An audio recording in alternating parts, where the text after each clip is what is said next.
How can you delete a WhatsApp link or a document on the iPhone? Let me guide you through it. And if this is your first time here, make sure you subscribe so you that way never miss anything important.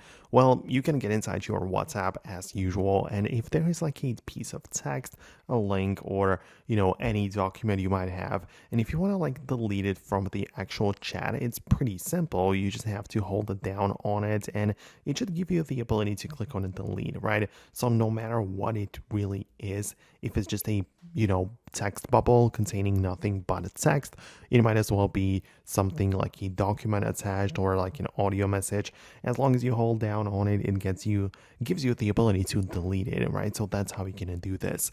Another way or another thing you might have in mind when saying like the WhatsApp link is what's called linked devices. You can go to the main section of WhatsApp, tap on the settings, and you should be able to find the linked devices right there. And this basically lets you use the very same WhatsApp account on a different device. Like if you have an iPad, for example, right? This is why you might need to do this or use this feature. And this is where it gets managed, so you can as well delete the link right there if you wanted to approach it from this angle.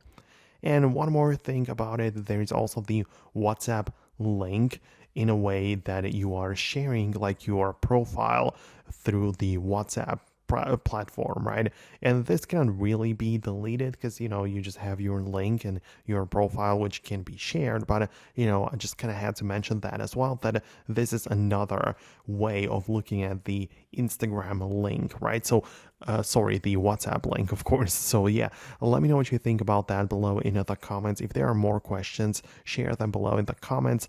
Thanks a lot for watching, and I'll talk to you later in the next videos as well.